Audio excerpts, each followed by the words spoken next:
یہ جملہ کہہ کے تو نے مجھے اللہ کا کیا بنایا؟ شریک بنایا۔ آگے جو کچھ میرے نبی نے فرمایا اس کا میں ترجمہ نہ بھی کروں، عربی عبارت پڑھوں تو آپ سمجھ جائیں گے، اور عربی سمجھ جائیں تو زیادہ لطف ہے۔ میرے آقا نے آگے فرمایا آج کے بعد کوئی بندہ نہ کہے ما شاء اللہ ہو و ما شاء محمد، بل قولو، بلکہ کہو ما شاء اللہ وحدہ، ما شاء اللہ وحدہ، ہوگا وہی جو اللہ اکیلا چاہے۔ اس جملے کو میرے نبی نے شرکیہ جملہ، پھر آگے میرے نبی نے تربیت کیا کی، ہوگا وہی جو اللہ اکیلا چاہے۔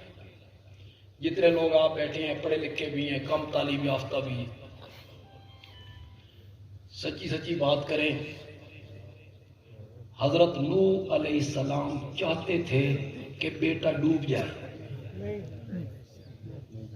سوچ لو، حضرت نوح چاہتے تھے کہ بیٹا ڈوب جائے، کیا چاہتے تھے؟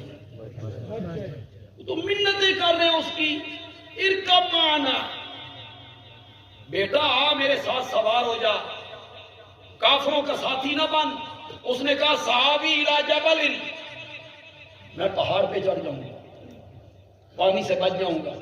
حضرت نوح نے فرمایا بچے جس کو تو سیلاب سمجھے بیٹھا ہے نا، یہ سیلاب نہیں ہے، اللہ کا عذاب ہے، بچے گا وہی جس پر میرا رب رحم کرے گا۔ فحال بینہم الموج، قرآن تو پڑھیے گا، سورۃ ہود پڑھیے نا، بیٹی اور باپ کی گفتگو ہو رہی ہے، ادھر بیٹا ہے ادھر باپ ہے، اور باپ بھی معمولی آدمی نہیں ہے، 950 سال اللہ کی توحید کے لیے مار کھائی۔ کچھ علماء نے لکھا ان کا نام عبد الغفار تھا، نوح ان کا لقب ہے، نوح نوح سے، نوح رونے کو کہتے ہیں۔ یہ سارا دن اللہ کی توحید بیان کرتے تھے اور ساری رات اللہ کے خوف سے رویا کرتے تھے۔ اتنا پیارا پیغمبر، بیٹا سامنے اس کی منتیں کر رہے ہیں آ جا، قرآن کہتا ہے فحال بینہم الموج، باپ اور بیٹے کے درمیان ایک موج اٹھی، فکان من المغرقین، بیٹا کیا ہو گیا؟ غرق ہو گیا۔ حضرت نوح چاہتے تھے کہ غرق ہو جائے، کیا چاہتے تھے؟ اور وہ کیا چاہتا تھا؟ کس کا چاہنا پورا ہوا؟ اتنی بات لوگوں کو سمجھ نہیں آ رہی کہ ہوگا وہی ہے جو کون چاہتا ہے؟ اللہ چاہتا ہے۔ آپ سچے دل سے جواب دیں، حضرت ابراہیم علیہ السلام چاہتے تھے کہ اسماعیل کے گلے پر چھری نہ چلے، اور وہ کیا چاہتا تھا؟ پھر چاہت کس کی پوری ہوئی؟ تو میرے آقا نے اس جملے کو شرکیہ جملہ اور فرمایا آئندہ کہو ما شاء اللہ ہو، ہوگا وہی جو کون چاہے گا۔ شرک سے تو میرے نبی نے بچایا، سارے نبیوں کی آمد کا مقصد ہی لوگوں کو شرک سے بچانا ہے کہ یہ شرک سے بچیں اور اللہ کی توحید کی طرف۔ نتھری ہوئی توحید کا میرا نبی اپنی امت کو سبق دیتا چلا گیا۔ میں تمہیں کس طرح سمجھاؤں؟ ایک موقع پہ میرے آقا نے فرمایا تم میں سے ایک ایک مانگے ربہ، کس سے مانگے؟ تم میں سے ایک ایک مانگے اپنے رب سے، حاجتہ کلہا، کرو مونس کا، اپنی ہر حاجت تم میں سے ہر ایک اپنے اللہ سے مانگے۔ آگے سنو، حتی شسع نالہ اذا انقطع، یہاں تک کہ اس کی جوتی کا تسمہ ٹوٹ جائے تو وہ بھی رب سے۔ کیوں؟ فَإِنَّهُ إِن لَمْ يُيَسِّرْهُ لَمْ یتیسر، مجھے کعبہ کے رب کی قسم ہے، اگر رب تجھے جوتی کا تسمہ نہ دینا چاہے تو پوری خلقت مل کر بھی تجھے جوتی کا تسمہ نہیں دے سکتی۔ یہ نتھری ہوئی توحید کا سبق دیا میرے نبی نے۔ اپنا سوال کرنا ہے تو کس کے آگے؟ اپنی حاجتیں پیش کرنی ہے تو کس کے آگے؟ پکارنا ہے تو کس کو؟ اپنی ہر حاجت اپنے رب کے سامنے رکھنی ہے، اپنا ہر سوال اپنے رب کے سامنے رکھنا ہے۔ جو چیز مانگنی ہے تو کس سے مانگنی ہے؟ بولیے تو صحیح ذرا، کس سے مانگنی ہے؟ کیوں رب سے مانگنی ہے؟ اس لیے کہ وہ قادر ہے۔ رب سے اس لیے مانگنا ہے کہ وہ قدیر ہے۔ رب سے اس لیے مانگنا ہے کہ وہ مالک ہے۔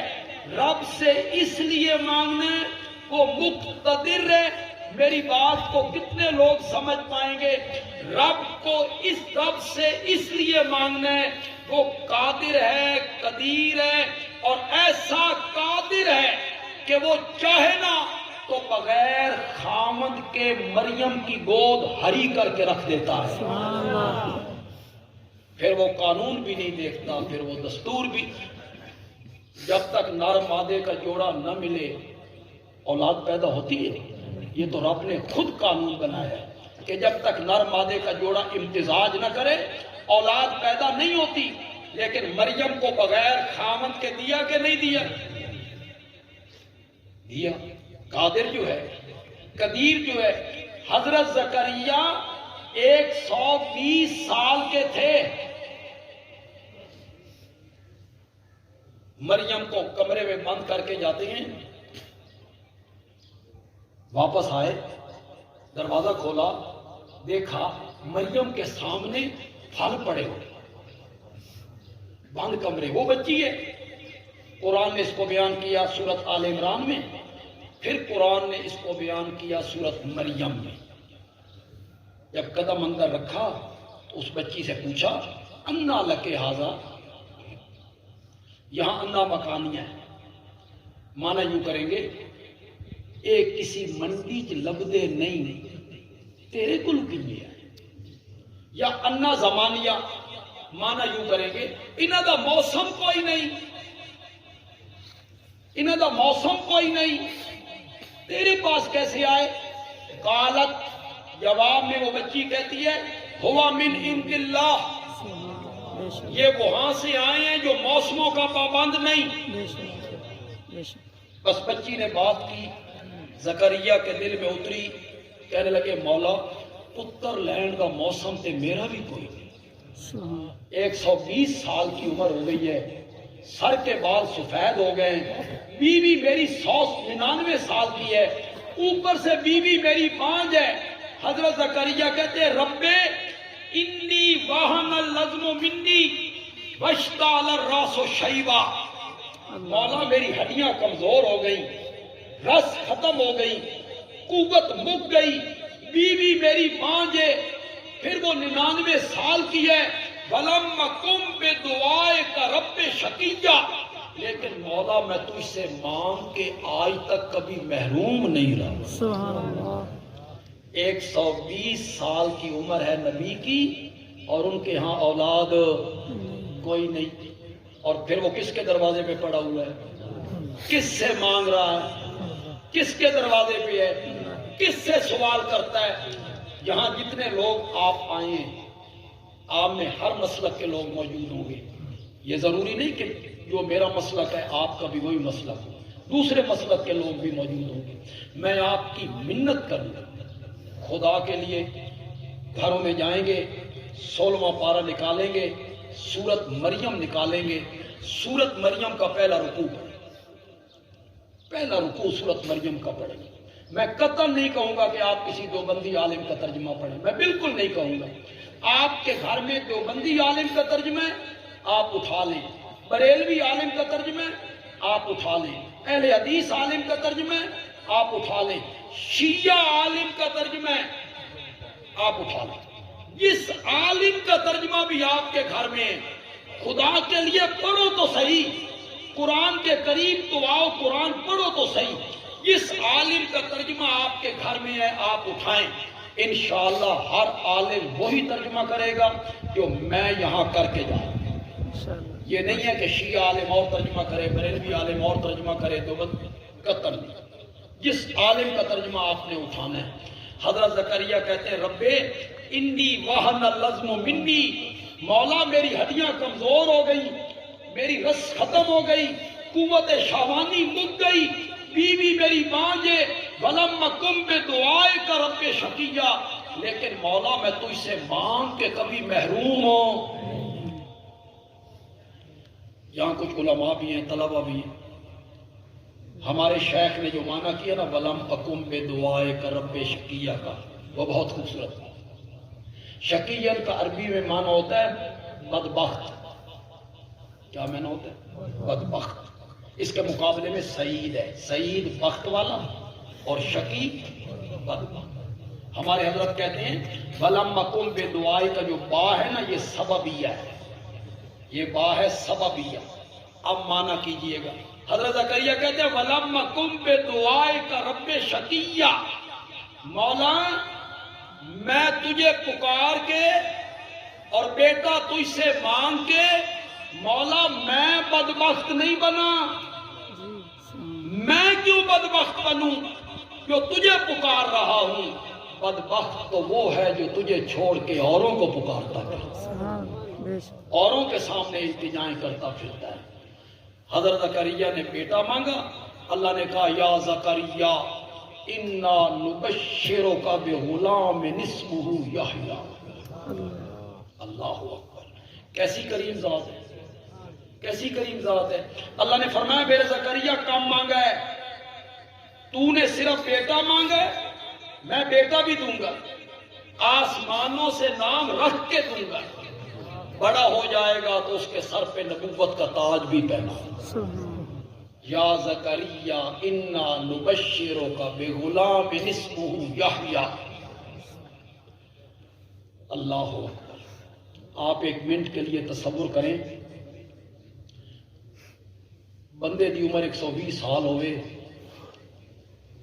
قوت ختم ہو گئی ہوئے، طاقت مک گئی ہوئے، بیوی دی عمر 99 سال ہوئے، اتو بیوی بانج ہوئے، اور 120 سال کے بوڑھے کو اللہ کہیں تین پتر دے مانگے، اس کی خوشی کا اندازہ کر سکتے، اس کی مسرت کا اندازہ کر سکتے ہو؟ 120 سال کے جب اللہ نے کہا بیٹا دیں گے تو حضرت زکریا جواب میں کہتے ہیں انا یکون لی غلام،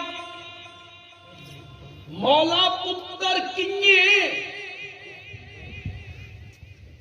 اب فرق آپ کو محسوس ہوا رب میں اور بندے میں، مالک میں اور مملوک میں، خالق میں اور مخلوق میں، رازق میں اور مرزوق میں، معبود میں اور عابد میں کوئی فرق معلوم ہوا؟ وہ کہتا ہے بیٹا دیں گے اور یہ کیا کہتے ہیں کیسے؟ فرق دیکھو رب میں اور نبی میں۔ وہ کہتا ہے بیٹا دیں گے، یہ کہتا ہے انا، بیٹا کیسے؟ میں جوانی چڑھاں گا، مولا بیٹا کیسے؟ میں دوئی شادی کراں گا، بیٹا کیسے؟ قال کذالک، کذالک کا کاف تشبیہ کے لیے معنی کریں گے اسی طرح۔ اللہ نے کہا اسی طرح۔ جب ہم تشبیہ دیتے ہیں اسی طرح تو پھر بتانا پڑتا ہے جس طرح، یہ کام اسی طرح ہو گیا جس طرح وہ ہو گیا۔ تو یہاں اللہ کیا کہنا چاہتے ہیں؟ اللہ کہنا چاہتے ہیں تین نہیں بنایا، تین بھی تو بنانا نا، تو بھی تو دنیا میں نہیں تھا نا، تو تجھے بنا سکتے ہیں تو تیرا بیٹا نہیں بنا سکتے؟ قال کذالک، اسی طرح۔ ہماری جماعت کے شیخ مولانا حسین علی علوانی رحمت اللہ علیہ کہتے ہیں یہ کاف تشبیہ کے لیے نہیں ہے، کاف ہے لبیان الکمال، کاف لبیان الکمال۔ اس کا معنی کریں گے یوں ہی، کئی مفسر ترجمہ کرنے والوں نے کیا بھی معنی، کیا معنی کریں گے؟ یوں ہی۔ اگر سمجھ نہیں آئی تو میں آپ کو سمجھاتا ہوں کاف لبیان الکمال کیا ہوتا ہے۔ جب اللہ کا پیغمبر تعجب کرتا ہے نا، مولا پتر کنجی میں جوانی چلاں گا، دوئی شادی کراں گا، بیوی میری بانجے 99 سال دیے، قوت ختم ہو گئی ہے، پتر کنجی۔ اللہ نے فرمایا کذالک، تیری عمر 120 سال ہوئے، ہڈیاں دی رس مک گئی ہوئے، سر دے وال چٹے ہومن، قوت شوانی ختم ہو گئی ہوئے، بیوی 99 سال دی ہوئے، اتو بیوی 5 ہوئے، پھر پتر دیویے، ایو تو سادہ کمال ہے، یہی تو ہمارا کمال ہے۔ قال کذالک، یوں ہی اب حضرت زکریا کو یقین ہو گیا کہ بیٹا تو ہونا ہی ہونا۔ آگے سنو اگر سن سکتے ہو تو، اللہ تمہیں قرآن پڑھنے کی توفیق دے، اللہ تمہیں قرآن سمجھ کے پڑھنے کی توفیق دے۔ خدا کے لیے سورت مریم کا پہلا رکوع گھروں میں جا کے ترجمے سے پڑھو، پڑھو تو صحیح، اپنے عقیدے تو بناؤ نا قرآن کے مطابق۔ اب جب یقین ہوا نا، اللہ حضرت زکریا کہتے ہیں مولا کوئی نشانی تو دس، جب بیٹا ہونے والا ہو تو میں نے بھی پتہ لگے بھئی پتر ہو، نشانیاں پوچھا۔ بیوی گھر میں، گھر کے آنگن میں قریب ہے، سین میں اکٹھے ہے، اور انہیں یہ پتہ نہیں کہ بیٹا کب ہوگا۔ مولا کوئی نشانی؟ اللہ نے بھی بڑی نشانی دسی۔ اللہ نے فرمایا جب بیٹا آنے والا ہوگا نا، اس سے 3 دن پہلے ہم تیری زبان بند کر دیں، آپ تسبیح پڑھیں گے، تحمید پڑھیں گے، تکبیر کہیں گے، لا الہ الا اللہ ذکر کریں گے، لیکن دنیا کا کوئی کلام نہیں کر سکیں گے۔ جب دنیا کے کلام سے زبان ہونا بند تو سمجھنا کہ 3 دن میں بیٹا آنے والا ہے۔ اللہ نے مسئلہ سمجھایا ہوئے لوگوں، جن کی زبان بھی اپنے اختیار میں نہ ہو، میں چاہوں تو بولنے دوں، میں نہ چاہوں تو بولنے بھی نہیں، تو سارے اختیار اور ملک کس کے پاس ہے؟ اللہ۔ تو مانگنا اس سے چاہیے جو مالک ہو۔ اتنی بات لوگوں کو سمجھ کیوں نہیں آ رہی؟ پکارنا اس کو چاہیے، مانگنا اس سے چاہیے جو مالک ہو۔ مالک، یہ میرا موبائل ہے، میں اس کا مالک ہوں، عارضی مالک۔ کسی کو مفت دے دوں میری مرضی، تحفہ دے دوں میری مرضی، بیچ دوں میری مرضی۔ آپ میں سے ایک بندہ اٹھ کے کہتا ہے بندیالوی یہ موبائل من دے دے، میری مرضی میں دیواں یا نہ دیواں، منگنا تو ٹھیک ہے، کس سے مانگا ہے؟ جس کے اختیار۔ مانگا کس سے ہے؟ جس سے۔ آپ میں سے ایک بندہ اٹھ کے اب کہتا ہے بندیالوی جی اے جتھے اسی بیٹھے ہوئے ہیں نا، ایک کوٹھی تساں میرے نام لوا دو۔ یہ مانگنا صحیح ہے غلط؟ کیوں غلط؟ شاباش، کیوں غلط؟ میں مالک نہیں، مانگنا اس سے چاہیے جو مالک ہو۔ اتنی بات لوگوں کو کیوں سمجھ نہیں آ رہی؟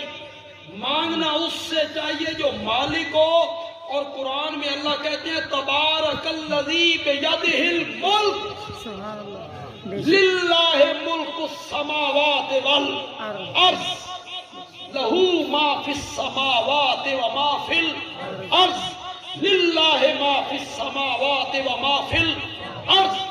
پڑھئے میرے ساتھ، قل اللہم مالک الملک تؤتی الملک من تشاء وتنزع الملک ممن تشاء۔ پڑھئے میرے ساتھ، سورت فاتحہ میں آئیے اور پڑھئے میرے ساتھ، الحمدللہ رب العالمین الرحمن الرحیم مالکی مالکی یوم الدین۔ 113 سورتیں پڑھنے کے بعد آخری سورت میں ذرا آئیے، پڑھئے میرے ساتھ آخری سورت، قل اعوذ برب الناس مالک الناس۔ پہلی صورت میں کیا کہا تھا؟ مالکی یوم الدین۔ آخری صورت میں پھر آ کے کہا قل اعوذ برب الناس مالک الناس، جب ساری کائنات کا مالک اللہ ہے، زمین و آسمان کی ملک اس کے پاس ہے، اختیار اس کے پاس ہے، تو پھر حاجات میں پکارنا اور مانگنا بھی بے شک اللہ شرک کو معاف ہو نہیں کرے۔ اللہ کے سوا کسی اور کو پکارنا اس نظریے سے کہ وہ میری پکار کو سن رہا ہے، اس کو قرآن نے شرک کہا۔ وَيَوْمَ الْقِيَامَةِ يَكْفُرُونَ بِشِرْكِكُمْ، قیامت کے دن وہ بزرگ تمہارے شرک کا کیا کر دیں گے؟ انکار کر۔ شرک سے نیچے نیچے جتنے گناہ کیے، اللہ کی رحمت جوش میں آئے اور قیامت کے دن میرا آقا شفاعت کے لیے لب کھولا، تو اللہ کہتے ہیں بغیر توبہ کیے مر گیا تو میں وہ گناہ بھی کیا کر دوں گا؟ قیامت کے دن میرے آقا نے 2 شفاعتیں کر، کتنی؟ ایک نہ 2، ایک ہے شفاعت کبریٰ، پھر میرے نبی نے کرنی ہے شفاعت صغریٰ۔ کتنی شفاعتیں؟ 2۔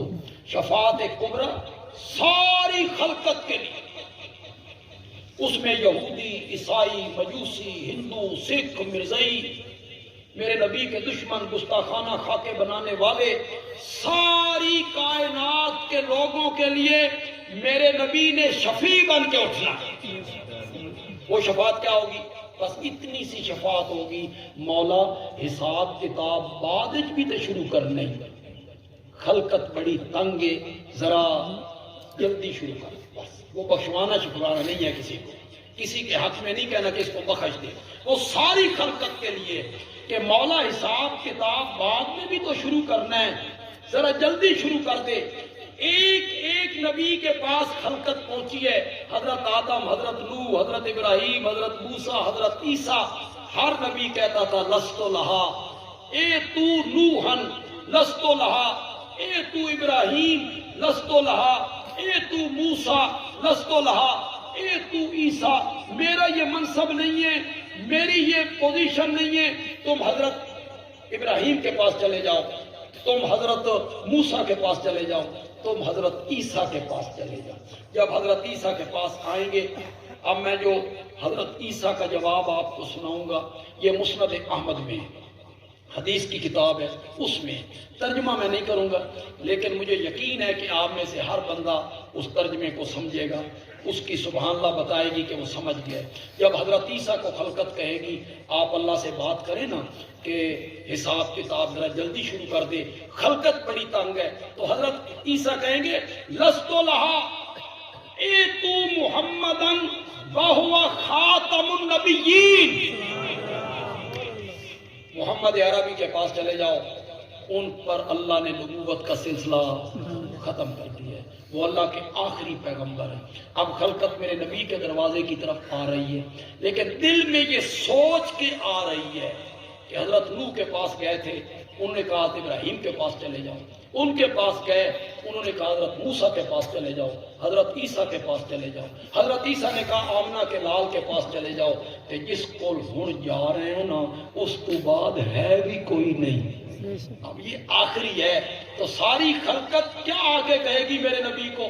یہ اب میں بخاری سے پڑھ رہا ہوں، پہلی روایت میں نے مسند احمد کی پڑھی ہے، اب میں بخاری سے پڑھنے لگا ہوں۔ خلقت میرے نبی کے دروازے پر آ کر کہے گی، ساری خلقت، کافر بھی، مشرک بھی، یہودی بھی، عیسائی بھی، ہندو بھی، ساری خلقت میرے نبی کے دروازے پہ آ کے کہے گی انت رسول اللہ و خاتم النبیین، آپ اللہ کے رسول بھی ہیں اور آپ خاتم النبیین بھی ہیں۔ ہر نبی کہتا تھا لست لہا لست لہا لست لہا، جب خلقت میرے نبی کے دروازے پہ آئی، میرے نبی نے کہا آنا لہا، یہ منصب میرا ہے، میں بات کرتا ہوں۔ نبی پاک نے بات کی، اللہ نے بات قبول کر لی، اس کو کہتے ہیں شفاعت کبریٰ۔ اس کے بعد میرے نبی نے کرنی ہے شفاعت صغریٰ، امت کے گناہگاروں کے لیے۔ اللہ ہم سب کو نصیب فرمائے، اللہ ہم سب کو نصیب فرمائے۔ امت کے گناہگاروں کے لیے میرے آقا نے شفاعت کرنی ہے۔ تمہارا مہربان پیغمبر اللہ اکبر. اس وقت تک جنت میں قدم نہیں رکھے گا جب تک میرا ایک امتی بھی جہنم میں ہوگا. میں شفاعت کر کے اپنے ساتھ لے کے جاؤں گا، لیکن اے میری امت کے لوگوں، ایک گناہ کر کے مجھے نہ ملنا. اگر اس گناہ کے مرتکب ہو کر مجھے ملو گے، نہ رب مجھے شفاعت کی اجازت دے گا، میں شفاعت کروں گا. صحابہ نے پوچھا یا رسول اللہ، وہ کون سا منحوس ترین گناہ ہے جس کا مرتکب آئے آپ کی شفاعت سے محروم ہو جائے؟ میرے آقا نے فرمایا الا سنو، الشرک باللہ، شرک کر کے اگر میرے پاس آؤ گے تو پھر میری شفاعت تمہیں نصیب ہو نہیں. تو شرک سے نیچے نیچے جتنے گناہ ہیں اللہ کیا کر دے گا؟ معاف کر دے گا. تو حقوق العباد توبہ سے معاف ہو جاتے ہیں. توبہ نہیں کی ویسے مر گیا، اللہ کی رحمت جوش میں آئے تو اللہ اسے کیا کر دیں گے؟ معاف کر دیں گے. حقوق العباد کی معافی کی کوئی صورت نہیں، یہ ذہن میں رکھیے گا. حقوق العباد تب معاف ہوں گے جب وہ مظلوم کیا کرے گا؟ جب تک وہ مظلوم معاف نہیں کرے گا، نیکیاں کرنے سے، حج کرنے سے، عمرہ کرنے سے، صدقہ کرنے سے، خیرات کرنے سے حقوق العباد معاف ہو. یہ حقوق اللہ ہے، اس میں زکوٰۃ ہے. جتنے علماء یہاں بیٹھے ہیں، دوسرے احباب بھی، یہ جو عمرہ ہے، عمرہ کرنا فرض ہے؟ بولو واجب ہے؟ اگر ایک بندے نے عمرہ نہیں کیا، مالدار ہے، نہیں کرتا عمرہ، رب قیامت کے دن اسے پوچھے گا تو عمرہ کیوں نہیں کیتا؟ کوئی نہیں. اور اگر زکوٰۃ فرض ہے اور نہیں دی، وہ دی پوچھ ہونی ہے کہ نہیں ہونی ہے. پھر یہ لوگ ہر سال عمرہ کرتے ہیں، مڑ کے زکوٰۃ کیوں نہیں دیتے؟ اس کی کیا وجہ ہے؟ عمرہ ہر سال کرتے ہیں، مڑ کے زکوٰۃ کیوں نہیں دیتے؟ عشر اپنی پیداوار کا کیوں نہیں نکالتے؟ قربانی کریں گے 3-3 لاکھ کی. میں کسی کی نیت پہ شک نہیں کرتا، بالکل نہیں کرتا. ہو سکتا ہے کوئی بندہ اس لیے 3 لاکھ کی قربانی دے رہا ہے کہ اللہ نے مجھے بہت کچھ دے رکھا ہے، میں چنگا جانور رب کے راستے میں. ہو سکتا ہے اس کی نیت اچھی ہو، لیکن اگر وہ 3 لاکھ کی جانور ذبح نہ کرے، 20,000 کا حصہ ڈالے، ہو ارب پتی، اور 20,000 کا حصہ ڈال کے قربانی کر دے، اللہ قیامت کے دن اس سے پوچھے گا کہ تو قربانی نہیں سی کیتی، تو 20,000 دی کیتی ہے ساری، تو 5 لاکھ دی کیوں نہیں کیتی؟ پوچھے گا؟ نہیں پوچھے گا. اور اگر زمین کی پیداوار میں سے حصہ نہیں نکالا پھر پوچھے گا. تو یہ کیا ہے ہماری قوم کو؟ قربانی 3 لاکھ کی کرتے ہیں، نماز نہیں پڑھتے. وہی بندہ 3 لاکھ کی قربانی کرتا ہے، نماز کی پابندی نہیں کرتا. وہ بندہ 3 لاکھ کی قربانی کرتا ہے، روزہ نہیں رکھتا. قربانی ذبح کرو، کس کا حکم ہے؟ اللہ کا. روزہ رکھو، یہ کس کا حکم ہے؟ وہ نہیں مانتا، وہ مانتا ہے تو لگتا ہے دال میں کچھ کالا کالا تو ہے. یہ 3 لاکھ کی کرتا ہے، روزہ نہیں رکھتا، یہاں لاکھوں روپے خرچ کرتا ہے، زکوٰۃ دینے کے لیے وہ تیار نہیں ہے. تو رب نے بھی تو یہ سب چیزیں دیکھنی ہے نا. آپ جب جانور خریدنے جاتے ہیں منڈی میں تو کتنی تحقیق کرتے ہیں، اس کے کان دیکھتے ہیں، اس کی دم دیکھتے ہیں، آنکھ دیکھتے ہیں. ساڑھے شہری بابو جڑے نے انہیں پٹھ ہوتے ہاتھ پھیر دی. حالانکہ شہریوں کو کیا پتہ ہے بھی کتنا گوشت ہے تو نکلنا یا نہیں نکلنا. وہ انہیں منڈیاں جا کے کمر پہ ہاتھ رکھے ہوئے چیک کر رہے ہیں. بالکل سچی بات ہے. ہمارے گھر کے سامنے 29 بلاک ہے، اس میں ایک بندہ میلہ منڈی گراؤنڈ میں قربانی کا لگتے تھے جانوروں کا میلہ، تو رات کا وقت تھا، وہاں سے وہ بکرا خرید کے لے. صبح ویکھیا تو بکری انہیں تھن پیچھے لا کے ٹیپ لائی. جس بندے کو بکرے بکری کا پتہ نہیں وہی پوچھتے آتا کی کلم. مجھے بڑی تحقیق ہے. شریف بابو کو کیا پتا ہوتا ہے بھی؟ ہاں کئی بندے سمجھدار ہوتے ہیں، وہ چال دیکھ کے پہچان جاتے ہیں کتنا گوشت نکلے. ہمارے ایک قاری صاحب تھے، فوت ہو گئے ہیں، قاری فتح احمد صاحب. وہ گائے قدم اٹھاتی تھی نا، وہ کہتی تھی ایک گبھڑ ہے، قدم اٹھانے سے محسوس کر لے. بڑا تجربہ ہے بندوں کا. لیکن جب آپ تحقیق کرتے ہیں پہلے کان پورے نے کانا دے نہیں، تو جب آپ قربانی ذبح کرتے ہیں اللہ تو بھی انہیں ہی ویکھدا، انہیں تساں بکرے نو ویکھدے ہو، اللہ بھی تو انہیں ہی ویکھدا بھی تو کانا تے نہیں. کانا مسلمان کون ہوتا ہے؟ قربانی کرتا ہے نماز نہیں پڑھتا، قربانی کرتا ہے روزہ نہیں رکھتا، ایک بات مانتا ہے رب کی، ایک بات نہیں مانتا. حقوق اللہ اس میں کبھی کوتاہی ہو جائے تو معاف ہو سکتا ہے. حقوق العباد میں اگر کوتاہی کی ہے وہ معاف ہو نہیں. والدین کے حقوق ہیں، اس میں کبھی کوتاہی ہو گئی والدین ہی معاف کریں. کسی کا بھی حق ہے، خامد کا حق ہے بیوی پر، اس میں اگر کوتاہی ہوئی ہے خامد معاف نہیں کرے گا، اس وقت تک بیوی کی معافی کی کوئی صورت نہیں ہے. اسی طرح بیوی کے بھی کچھ حق ہیں خامد پہ. یہ یک طرف ٹریفک نہیں جو تمہارے دل میں ہے نا بھئی خامد مجازی خدا ہے، مجازی خدا، اور حقوق اس کے بڑے ہیں جناب. حقوق اس کے بھی ہیں اور حقوق بیویوں کے بھی ہیں. اتنے کوئی چپ کر گیا یار، بیویوں کے حقوق کی گل ہے وہ کوئی سننے پہ یا نہیں یار. خدا دی قسم ہے اگر عورتوں نو اپنے حقوق دا پتہ لگ جائے، شکر کرو انہوں پتہ نہیں، اللہ کا شکر کرو.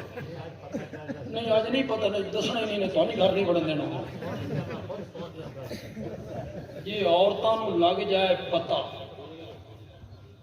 اپنے حقوق دا، بھئی ہمارے حقوق کیا ہیں، تو ان گھر بڑھن ہی نہ دے. ماں باپ کے حقوق ہیں اولاد پر، اولاد کا کوئی حق نہیں ماں باپ پر. یک طرفہ ٹریفک ہے. بھئی ماں باپ کے حقوق ہیں، اولاد کے کوئی حقوق نہیں ہے. یہ ہمیں جو جمعے پہ لوگ پرچیاں دیتے ہیں جی ہمارا بیٹا آپ کے پیچھے نماز پڑھتا ہے تو بڑا نافرمان ہے جی، والدین دے حقوق بیان کرو جی. تو میں کہا کرتا ہوں پھر اولاد کے حقوق بیان نہ کریں. یک طرفہ ٹریفک ہے. اولاد کے بھی حقوق ہیں ماں باپ پر، وہ تم نے پورے کیے ہیں، وہ حقوق اپنی اولاد کے پورے کیے ہیں تم نے. اولاد کا پہلا حق ہے شادی کے لیے اس عورت کا انتخاب کرو جو معزز گھرانے کی اور باحیا ہو. یہ پہلا حق ہے تمہاری اولاد کا. گندی عورت سے شادی کرو گے صرف مال کے لیے، حسن کے لیے، یہ معیار ہے آپ کا حسن اور مال اور دولت، اس کی گود میں تمہاری اولاد پلنی ہے. جیسی گود ہوگی نا ویسی اولاد ہوگی. شادی کے لیے ایسی عورت کا انتخاب کرو جو صالح ہو، نیک ہو، معزز ہو، باحیا ہو. ہم حضرت حسن رضی اللہ تعالیٰ عنہ کی تعریف کرتے ہیں، حضرت حسین رضی اللہ تعالیٰ عنہ کی تعریف کرتے ہیں، گیت گاتے ہیں، ادب سے ان کا نام لیتے ہیں، احترام سے ان کا نام لیتے ہیں. خدا گواہ ہے حضرت حسن رضی اللہ تعالیٰ عنہ نے حضرت معاویہ سے صلح کر کے حکومت کی جو قربانی دی تھی، آسان ہے؟ کون عہدے چھوڑتا ہے؟ حکومت کی قربانی دے دی صرف اس لیے کہ مسلمان متحد ہو جائیں. خدا کی قسم مثال نہیں ملتی تاریخ عالم میں. تاریخ اسلام تو آپ چھوڑ دیں، تاریخ عالم میں بھی اس ایثار کی مثال نہیں ملتی جو حضرت حسن نے کیا تھا.